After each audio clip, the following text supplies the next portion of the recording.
आप सबको जय यीशु। आज हम पाठ चौथा पढ़ेंगे। हमारे पाठ का नाम है कलीसिया सार्वत्रिक है। चलिए प्रार्थना करते हैं। हे पिता ईश्वर, आपने इस संसार को इतना प्रेम किया कि आपने आपके इकलौते पुत्र को हमारे लिए दे दिया।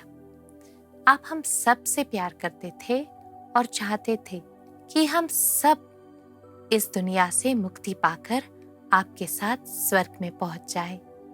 हमें भी आपके समान एक विशाल हृदय प्रदान कीजिए, जिससे हम सबों से आपके समान प्रेम कर सके। आमीन। मैंने क्या कहा था? पाठ का नाम कलीसिया सार्वत्रिक है। सार्वत्रिक यानी सबके लिए है, यूनिवर्सल है। तो इस पाठ के स्टार्टिंग में ही मैं आपको एक दृष्टांत सुनाना चाहती हूँ। बाइबल की एक छोटी सी कहानी, राई के दाने की कहानी। राई के दाने में प्रभु यीशु बहुत बार बोलते हैं बाइबल में। एक बार वो बोलते हैं कि अगर तुम्हें राई के दाने जितना पे विश्वास हो तो तुम इस पहाड़ से कहो यहाँ से उठकर हट जाओ, तो वो पहाड़ वैसा ही करेगा। आज एक दूसरा दृष्टांत। प्रभु कहते हैं कि राई का दाना जो है वो स्वर्ग राज्य के सदृश है। एक आदमी खेत में राई का दाना बोता है, वो सब पौधों से बड़ा हो जाता है, बल्कि राई का दाना सबसे छोटा दाना है, पर जब बड़ा होता है तो सब पौधों से ज्यादा बड़ा होता है और उसके बाद वो एक पेड़ समान बन जाता है और उस पेड़ में बहुत सारी पक्षियां अपनी घर बनाती है। इसको उन्होंने स्वर्ग राज्य से कंपेयर किया है। ये जो सुसमाचार है ये हम संत मत्ती, संत मार्कुस और संत लूकस इन तीनों में पढ़ेंगे। स्वर्ग राज्य जो है उसका बिगिनिंग बहुत छोटा है, पर वो जब बड़ा होता है तो बहुत ज्यादा बड़ा होता है। हमें इस दृष्टांत से यही पता चलता है। राई के दाने के समान स्वर्ग राज्य का जो बिगिनिंग है, जो स्टार्टिंग है, वो बहुत छोटा होगा, लेकिन जब वो स्प्रेड होता है वो बहुत ज्यादा बड़ा हो जाता है। देखो, राई का दाना, दाने के बाद बड़ा पौधा और उसके बाद पेड़, और उस पेड़ में इतनी सारी पंछियां अपनी घर बनाती है। उसी समान स्वर्ग राज्य में भी सभी लोगों के लिए आमंत्रण है। हमारी जो कैथोलिक कलीसिया है वो किसी एक के लिए नहीं, बल्कि सभी लोगों के लिए, इस सारी मानव जाति के लिए। इसी का अर्थ हम आज समझेंगे, सार्वत्रिक। सबसे पहले कलीसिया की शुरुआत कब होती है? आपने आदिम कलीसिया के बारे में सुना होगा, है ना? वो सब कब शुरुआत होती है? पेंतेकोस्त के दिन। पेंतेकोस्त के दिन जब शिष्य लोग प्रार्थना कर रहे थे एक साथ माता मरियम के साथ, अचानक से वहां पर आंधी होती है, जोर से आवाज, और पवित्र आत्मा सभी शिष्यों पर आकर बैठता है। उसे हम पेंतेकोस्त का दिन कहते हैं और वहीं से कलीसिया की शुरुआत होती है। उसके बाद प्रेरित गण बाहर आते हैं और वे अपना भाषण शुरू करते हैं संत पेतरुस के नेतृत्व में। संत पेतरुस का भाषण जब लोग सुनते हैं तो उनमें मन परिवर्तन आता है और बहुत सारे लोग कलीसिया से जुड़ जाते हैं।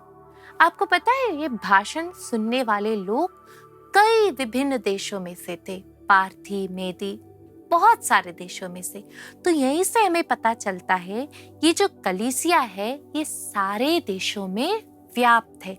It spreads in all the countries of the world. उसपे हमें क्या पता चलता है कि ये एक जनता के लिए या एक छोटे से देश के लिए नहीं है। प्रभु चाहते थे कि उनके शिष्यगण सारी दुनिया में जाए और सुसमाचार फैलाए। इसीलिए ये वर्ड यूज करते हैं हम, कैथोलिक। कैथोलिक का मतलब होता है सार्वत्रिक या यूनिवर्सल। ये कौन से शब्द से मिला है कैथोलिक शब्द? ये ग्रीक वर्ड था पहले, उस वर्ड था कैथोलिकोस, और वहीं से ये इंग्लिश वर्ड कैथोलिक आया। इसका मतलब होता है यूनिवर्सल। और जब हम चर्च में यूनिवर्सल वर्ड को यूज करते हैं तो हमारा मतलब सिर्फ यही है कि ये सभी लोगों को गले लगाता है, ये सभी लोगों के लिए खुला है। आपको पता है, जब प्रभु ईश्वर ने इब्राहिम को बुलाया था तो उन्होंने उनके सामने सारी मानव जनता को देखा था। इब्राहिम को उन्होंने स्पेशली चूज किया और वहां से इस्राएल जनता को, पर वो केवल इस्राएल जनता एक प्रतीकात्मक रूप से चुना था। इस्राएल जनता के जरिए वे सारी मानव जाति को चूज कर रहे थे। क्योंकि जब प्रभु यीशु ने इस संसार में जन्म लिया, उन्होंने सारी मानव जाति को पाप के बंधन से मुक्त करने के लिए इस संसार में जन्म लिया। वे सारी मानव जाति के लिए इस संसार में आए। इसलिए तो उन्होंने अपने शिष्यों से कहा कि संसार के कोने कोने में जाओ और पिता, पुत्र और पवित्र आत्मा के नाम पर लोगों को बपतिस्मा दो, उन्हें स्वर्ग राज्य के बारे में बताओ, उन्हें मन परिवर्तन की ओर खींच लाओ। हमारी कलीसिया सभी संस्कृतियों में है। जैसे मैंने कहा, कलीसिया सारी मानव जाति के लिए है। ये सारी संस्कृति के लोगों को अपनी ओर बुलाती है, किसी को भी बाहर नहीं रखती, दूर नहीं रखती। प्रभु यीशु अपने पुनरुत्थान के बाद तिबेरियुस नदी के तट पर शिष्यों से मिले और उन्होंने कहा कि मछली पकड़ने के लिए जाल डालो। उन्होंने जब जाल डाला तो उनको 153 बड़ी मछलियां अपने जाल में मिली। ये एक संकेतात्मक दृश्य है। ये जो 153 बड़ी मछलियां हैं, एक्चुअली ये हमारे होल चर्च को सिंबलाइज करती है कि हमारे चर्च में सभी प्रकार के लोगों के लिए आमंत्रण है। हम किसी को, किसी भी संस्कृति के लोग को बाहर नहीं रखते। हम धर्म, जाति, वर्ण, कलर, कास्ट, क्रीड इसके आधार पर किसी को भी अपने से अलग नहीं करते। हमारे चर्च के जो बड़े बड़े सेंट्स हैं, बड़े चर्च फादर्स हैं, वो बहुत बोलते हैं कलीसिया के सार्वत्रिकता के बारे में। एक बार सेंट जॉन डैमशीन कहते हैं कि कलीसिया में विभिन्न रीति रिवाज के लोग रहते हैं, विभिन्न भाषाओं के लोग रहते हैं, लेकिन इनको सबको एक मुक्ति का विश्वास एक साथ जोड़ के रखता है और इसीलिए हम कहते हैं कि कलीसिया सार्वत्रिक है। उसके बाद हम बोलते हैं संत इरनियुस के बारे में। संत इरनियुस कहते हैं कि कलीसिया में विभिन्न रीति रिवाज के लोग हैं, लेकिन इनकी जो विविधता है यही हमारे विश्वास को दृढ़ बनाती है। उसके बाद संत ऑगस्टीन, ये तो हमारे चर्च के बहुत बड़े फादर हैं, ये कहते हैं कि कलीसिया की जो विविधता है यही कलीसिया की सुंदरता है। तो हमें अपने दिल को बहुत विशाल बनाना है बच्चों। हम जब अपने देश में जाते हैं तो हमें भी पता है हमारा देश भी बहुत बड़ा देश है। अनेकता में एकता के लिए बहुत नाम कमाया है हमारे देश ने। उसी प्रकार हमारी कलीसिया भी ऐसी है। बहुत सारी अनेकता है हमारे कलीसिया में, बहुत सारी विविधता है, पर इस विविधता के बीच में भी एक बहुत ही सुंदर एकता है। वही तो सेंट ऑगस्टीन ने कहा था कि हमारी कलीसिया की विविधता ही हमारी कलीसिया की सुंदरता है। जब मैंने पिछले पार्टों में आपको बताया था कि हमारे इस कैथोलिक चर्च में 22 डिफरेंट राइट्स है। पहले बेसिकली हमने इनको 2 राइट में डिवाइड किया था, है ना, एक वेस्टर्न चर्च और ईस्टर्न चर्च। वेस्टर्न चर्च यानी लैटिन चर्च और ईस्टर्न चर्च या ओरिएंटल चर्चेस में मैंने 5 और डिविजन्स बताए थे और उसके नीचे और बहुत सारे डिविजन्स है और उन्हीं ईस्टर्न चर्च का एक इंडिविजुअल चर्च है, एक स्वयं शासित कलीसिया है हमारी सीरो मलबार कलीसिया। तो हम में इतनी सारी संस्कृतियों में डिफरेंस है, परंतु हम सब एक है। सेंट जॉन पॉल II, हमारे पूर्वी संत पापा, कहते हैं कि कलीसिया में दोनों ही परंपराएं, पूर्वी परंपरा और पश्चिमी परंपरा, ये दोनों ही परंपराएं हैं। और हमारी जो कलीसिया की सार्वत्रिकता है ये कब प्रकट होती है? जब ये दोनों ही परंपराएं हो, पूर्वी परंपरा और पश्चिमी परंपरा, और ये दोनों ही परंपराएं मिलकर हमारी सार्वत्रिक कलीसिया की पैतृक संपत्ति है। केवल एक ही परंपरा को ले तो हमारी कलीसिया पूर्ण नहीं होती। इसलिए हम कहते हैं हमें पूर्वी परंपरा और पश्चिमी परंपरा दोनों को ही एक्सेप्ट करना है, इसे सेफगार्ड करना है, इसे रिस्पेक्ट करना है। हम ऐसा नहीं सोचे कि पूर्वी लोग पश्चिमी लोगों को रिस्पेक्ट नहीं करें, पश्चिमी लोग पूर्वी लोगों को रिस्पेक्ट नहीं करें। इससे कलीसिया की सार्वत्रिकता प्रकट नहीं होगी। कलीसिया सार्वत्रिक है यानी कि ये दोनों ही परंपराएं तालमेल के साथ एक दूसरे को रिस्पेक्ट और एक्सेप्ट करते हुए आगे बढ़ती जाती है। आपको पता है ये कलीसिया की सार्वत्रिकता प्रकट होने की सबसे महान वेदी है एक्यूमेनिकल काउंसिल। इक्यूमेनिकल काउंसिल को हम हिंदी में कहेंगे सार्वत्रिक महासभा। अपने चर्च में, अपने कैथोलिक चर्च में 21 इक्यूमेनिकल काउंसिल्स हुए हैं या 21 सार्वत्रिक महासभाएं हुई है। ये नंबर आप याद रखने की कोशिश कीजिए क्योंकि ये इम्पोर्टेंट है। अपने कैथोलिक चर्च में 21 इक्यूमेनिकल काउंसिल्स हुए हैं। क्या होता है ये इक्यूमेनिकल काउंसिल्स में या सार्वत्रिक महासभा में?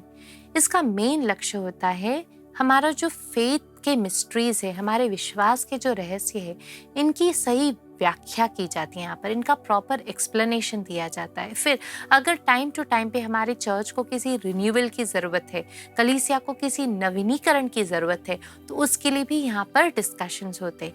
और कलीसिया कुछ प्रॉब्लम्स फेस कर रही है, कुछ हेरेसीज फेस कर रही है, तो इन सारे प्रॉब्लम्स का सल्यूशन भी इन काउंसिल्स में निकाला जाता है। सबसे पहली काउंसिल प्रेरितों के जीवन काल में हुई थी और उस काउंसिल में विषय क्या था?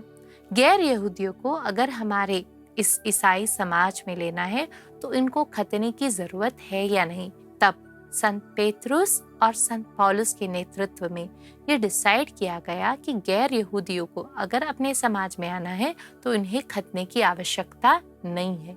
तो ऐसे जो काउंसिल्स होते, इसमें हमारे फेथ के मिस्ट्रीज को बहुत ही डीप में स्टडी किया जाता है और इसका एक्सप्लेनेशन बाद में लोगों तक भी पहुंचता है। ये हमारे रिन्यूअल के लिए भी ज़रूरी है और हमारी चर्च जो प्रॉब्लम्स फेस कर रही है, इसका सॉल्यूशंस भी इन काउंसिल्स में निकल आता है। हम अपने चर्च की सार्वत्रिकता दूसरों तक कैसे पहुंचा पाएंगे? हमारे अच्छे जीवन शैली द्वारा, हमारे सुसमाचार की घोषणा द्वारा। तो प्रभु ईसा हमसे यही चाहते हैं, हमारी लाइफ फिटनेस और प्रोक्लेमेशन ऑफ द गॉस्पेल द्वारा हम ये सारी मानव जाति को कलीसिया में एक बनाएं। प्रभु हम सबको ये कार्य करने के लिए आशीषित करे। अब मैं आपको कंठस्थ करने के लिए भाग बताती हूँ और रिफ्लेक्शन जो करना है वो भी बताती हूँ।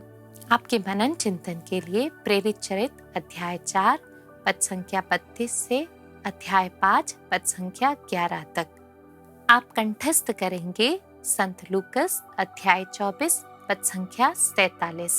उनके नाम पर यरूशलेम से लेकर सभी राष्ट्रों को पाप क्षमा के लिए पश्चाताप का उपदेश दिया जाएगा।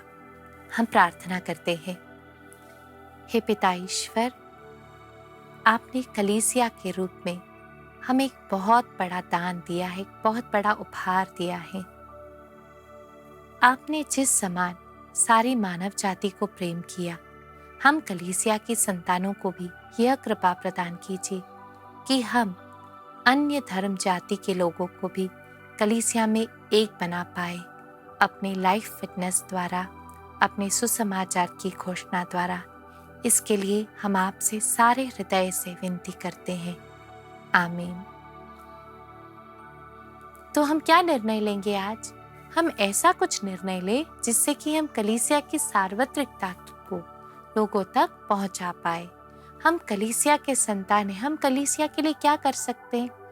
अपने जीवन शैली से लोगों को कलीसिया की ओर अट्रैक्ट करेंगे, अपने लाइफ फिटनेस से लोगों को प्रभु क्रिस्त की ओर अट्रैक्ट करेंगे। हम ये निर्णय ले लेते हैं। प्रश्न पहला, कलीसिया सार्वत्रिक है, स्पष्ट कीजिए। ये उत्तर कई भागों में आपको मिलेगा। सबसे पहले तो कलीसिया सभी देशों में व्याप्त है। फिर उसके बाद कलीसिया सभी राष्ट्रों के लिए है। प्रभु ने इब्राहिम को जब बुलाया तो इब्राहिम के द्वारा उन्होंने सारी मानव जाति को चूज किया था। फिर कलीसिया सभी संस्कृतियों के लिए है। इसलिए हम बहुत सारे सेंट्स के जो वर्ड्स हैं उनको भी यहाँ पर कोट्स को याद करेंगे। जैसे सेंट जॉन डैमशीन क्या कहते हैं कि कलीसिया में विभिन्न संस्कृतियों के लोग हैं, विभिन्न भाषाएं बोलने वाले लोग हैं, लेकिन मुक्ति का रहस्य हम सबको एक बनाता है। सेंट ऑगस्टिन क्या कहते हैं कि हमारी जो कलीसिया की विविधता है वही इसकी सुंदरता है। प्रश्न दूसरा, समझाइए। कलीसिया सब जनताओं के लिए है, कलीसिया सभी संस्कृतियों में है। पेज नंबर 86 स्टैंजा 1 और स्टैंजा 2। कलीसिया सभी जनताओं के लिए है। सबसे पहले आप लिखेंगे कि प्रभु ने इब्राहिम को बुलाया और वहीं से सारी मानव जाति को चूज किया। फिर इब्राहिम से उन्होंने इस्राएली जनता को चूज किया और इस्राएली जनता के द्वारा वे सारी मानव जाति को चूज कर रहे थे। उसके बाद हम सभी संस्कृतियों के बारे में बोलेंगे। हम कैथोलिक चर्च में किसी को धर्म, जाति या कलर, कास्ट, क्रीड के बेसिस पर भेदभाव नहीं करते। हम बाइबल का एक छोटा सा एग्जाम्पल भी देंगे। प्रभु यीशु ने तिबेरियस के तट पर अपने शिष्यों से कहा कि नदी में जाल डालो और 153 बड़ी बड़ी मछलियां उनके जाल में आई। ये क्या बताती है कि जैसे ये बड़ी बड़ी मछलियां विभिन्न संस्कृतियों का एक प्रतीकात्मक रूप है, वैसे ही हमें भी कैथोलिक चर्च में विभिन्न संस्कृतियों के लोगों को एक्सेप्ट करने में कोई प्रॉब्लम नहीं है। हम सबको एक्सेप्ट करने के लिए तैयार है। यही कलीसिया की सार्वत्रिकता है। तीसरा प्रश्न, कलीसिया की सार्वत्रिकता के विषय में संत जॉन डैमशीन क्या सिखाते हैं? सेंट जॉन डैमशीन के बारे में मैंने अभी अभी कहा था।